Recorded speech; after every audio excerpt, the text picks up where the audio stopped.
தென்னாட்டுடைய சிவனை போற்றி, என் நாட்டவருக்கும் இறைவா போற்றி. சிவனே துணை சேனல் நேயர்கள் அனைவருக்கும்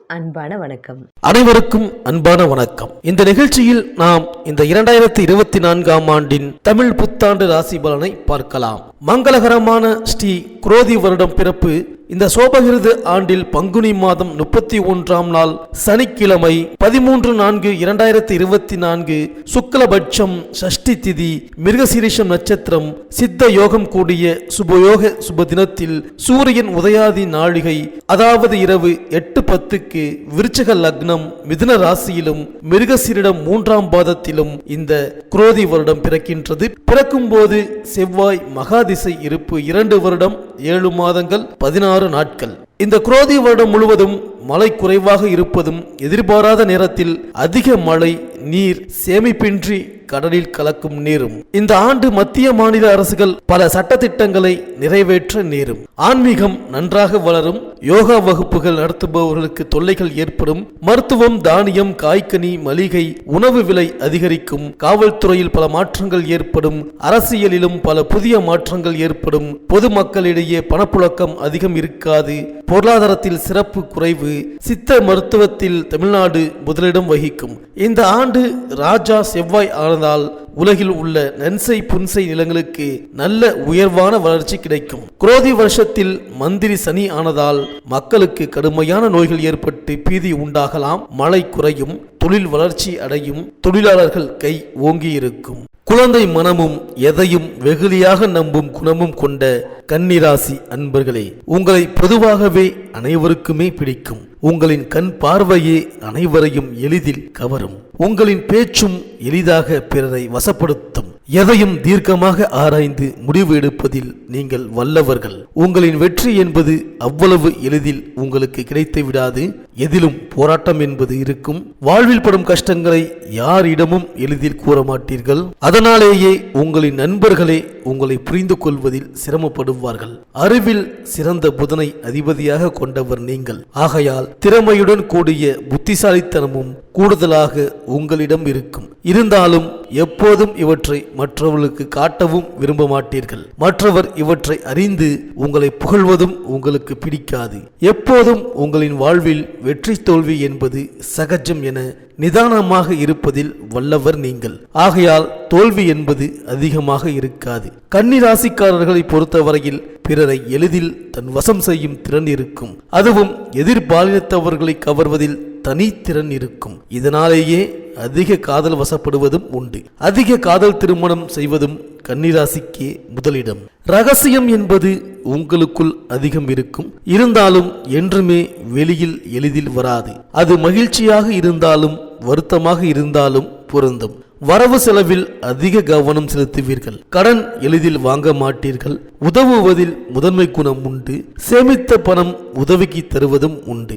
இப்படிப்பட்ட உங்களுக்கு கடந்த வருடம் இருந்த கடன் சுமை, பொருளாதார தடை இந்த வருடம் தீர்ந்து நன்மை தருமா என ஆவலுடன் காத்திருப்பது நன்கு தெரிகின்றது.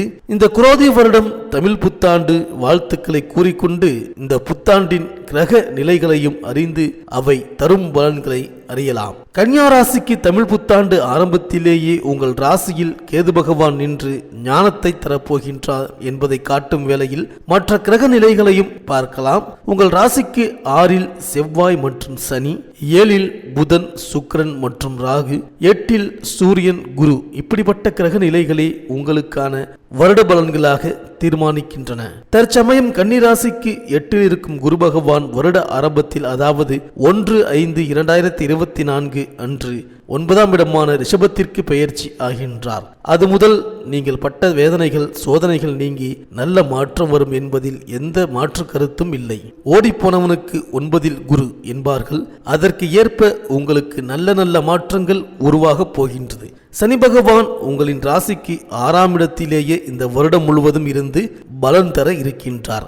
ராகு உங்கள் ராசிக்கு 7ஆம் இடத்தில் அமர்ந்தபடியே இந்த வருடம் முழுக்க பலன் தர இருக்கின்றார். உங்களின் ராசியிலேயே கேது பகவான் அமர்ந்து பலன் தரப்போகின்றார் என்பதும் இங்கு குறிப்பிடத்தக்கது. இவர்கள் 4 பேரும் அதிக காலம் இருந்து பலன் தருவார்கள் என்பதும் கவனத்தில் கொள்ள வேண்டும். சனி பகவானுக்கு 6ஆம் இடம் சிறப்பானதுதான். ஸ்தான பலம் பெற்ற கிரகமாக இருந்தாலும் 6 மற்றும் 8ஆம் இடங்களுக்கு வரும்பொழுது சம்பந்தப்பட்ட நோயின் தாக்கங்களை தர தவறுவதில்லை என்பதையும் கவனத்தில் கொள்ள வேண்டும். திருமணத்திற்காக காத்திருந்த கன்னியா ராசி அன்பர்களுக்கு இந்த தமிழ் புத்தாண்டான குரோதி வருடத்தில் திருமணம் நடக்க அதிக வாய்ப்புகள் உள்ளது. தற்சமயம் நடப்பு தசாபுக்தி சிறப்புடன் இருக்கும் மனிதர்களுக்கு நிச்சயம் திருமணம் நடக்கும். பரிகார நிவர்த்தி உள்ள ஜாதகர்கள் உங்களின் குடும்ப ஜோதிடரிடம் அணுகி உரிய பரிகாரங்கள் செய்தால் நிச்சயம் திருமணம் நடந்தேறும். மேலும் கன்னிராசியினர் மற்றொரு கவனிக்கத்தக்க ஒரு விஷயம் உள்ளது, அதையும் இங்கு காண வேண்டும். திருமண முறிவு ஏற்படுவதில் கன்னிராசிக்கு அதிக பங்கு இருக்கின்றது. ஆகையால் ஏற்கனவே திருமண வாழ்வில் மனமுறிவு ஏற்பட்டு அடுத்த திருமணத்திற்கு ஏங்கிய நபர்களுக்கும் மறு திருமணம் நடைபெற வாய்ப்பு உள்ளது. ஆகையால் காற்றுள்ள போதே தூற்றிக்கொள் என்ற பழமொழிக்கு ஏற்ப பலன் பெற்று நலமுடன் வாழ்வீர்கள். கன்னி ராசியினரின் தொழிலில் இதுவரை இருந்தது போலவே கூட்டு வியாபாரம் தொழில் சிறப்பாகவே செல்லும். விவசாயத்திலும் நல்ல முன்னேற்றம் இதுவரை இருந்தது, இனிமேல் கவனமாக இருக்க வேண்டும். நிலம் சார்ந்து அதுவும் ரியல் எஸ்டேட் விவசாய நிலம் என உள்ள துறையினருக்கு எதிர்பாராத நேரத்தில் திடீர் சரிவை சந்திக்க நேரிடும். குடும்பத்திற்காக திடீர் செலவுகள் ஏற்படும், திடீர் கடன் ஏற்படும், நண்பர்களின் எதிர்பார்ப்பும் அதிகரிக்கும். அதே வேளையில் புதிய மாற்று மதத்து நண்பர்களின் பழக்கமும் ஏற்படும். கணவன் மனைவிக்குள் ஒற்றுமை என்பது சற்று குறைவுதான். ஆகையால் கருத்து வேறுபாடு அதிகமாக உருவாகும். எதையும் மனதார பேசி தீர்ப்பது நல்லது. குழந்தை பாக்கியத்திற்காக இயங்கிய மனிதர்களுக்கு இந்த வருடம் புத்திர பாக்கியம் கிடைக்கும். LIC மற்றும் சிட்பண்ட் நிறுவனத்தில் பணிபுரியும் மனிதர்களுக்கு அதிக வேலை பளு மற்றும் திடீர் பண நெருக்கடி வர வாய்ப்பு உள்ளது. கவனமாக இருக்க வேண்டும். அரசியலில் மற்றும் அரசியல் சார்ந்த துறையில் இருப்பவர்கள் அதிக சிரமத்தின் பேரிலேயே முன்னேற்றம் அடைவீர்கள். சினிமா மற்றும் கலைத்துறையினர் அதிகம் பெயர் பெற்றாலும் அதற்கு ஏற்ப ஊதியம் கிடைக்காமல் மனவேதனையில் இருக்கும் சூழல் இருப்பதால் எதிலும் எப்பொழுதும் கராராக இருந்து காரிய சாதனை செய்வதில் கவனம் வைக்கவும். ஆசிரியர் மற்றும் கோவில் பூஜை ஹோமங்கள் மற்றும் அறநிலைத்துறையில் இருப்பவர்களுக்கு நல்ல மதிப்பும் கூடுதல் வருமானமும் கிடைக்கும் காலம் இது என்றே கூறலாம். மாணவர்கள் படிப்பில் அதிக நாட்டம் என்பது குறைவுதான். ஆகையால் ஒன்றிற்கு 2 முறை பாடத்தில் கவனம் செலுத்தினால் மட்டுமே மதிப்பெண்கள் கூடுதலாக பெற முடியும். கன்னிராசியை பொறுத்தவரையில் குரு சனி தசை நடக்கும் மனிதர்கள் தசைக்கான உரிய பரிகாரங்கள் செய்தால் அதிக இன்னல்களை தவிர்த்து வாழ்வில் கூடுதல் மகிழ்ச்சி அடையலாம் என்பதை நினைவில் கொண்டு செயல்பட்டால் வாழ்க்கை வளமாகும். வெளிநாட்டில் வேலை மற்றும் படிப்புக்காக முயற்சி செய்யும் மனிதர்களுக்கு மிக நெருக்கடிகள் மிகுந்த காலகட்டமாக இருப்பதால் எதிலும் அதிக கவனத்துடன் செயல்படுவது நல்லது. உடல்நல தொந்தரவு என்பது கன்னிராசியினருக்கு வலுவாக இருப்பதால் சிறு உடல்நல தொந்தரவு வந்ததும் உடனேயே மருத்துவரை நாடுவது நல்லது. சனி ராகு பாதிப்பு அதிகம் இருப்பதால் உரிய பரிகாரம் செய்து நன்மை பெறுங்கள். இந்த வருடம் கவனம் அதிகம் தேவையுள்ள ராசிகளில் உங்களது ராசியும் ஒன்று என்பதை மறவாமல் இருந்து பலம் வாருங்கள். சனிக்கிழமை அன்று பிச்சைக்காரர்களுக்கு அன்னதானம் செய்வது சிறப்பு தரும். சனீஸ்வரருக்கு நெய்விளக்கு ஏற்றி சனிக்கிழமை அன்று 19 வாரங்கள் வழிபாடு செய்வது சிறப்பு தரும். ராகு காலத்தில் துர்க்கை சன்னதியில் இலுப்பை எண்ணெய் நெய் இரண்டையும் கலந்து மாதம் ஒரு முறை விளக்கேற்றி வந்தால் ராகுவினால் ஏற்படும் தோஷம் விலகும்.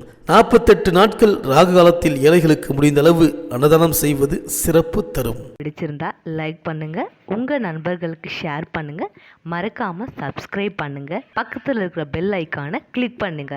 மீண்டும் அடுத்த வீடியோவில் சந்திப்போம். நன்றி, வணக்கம்.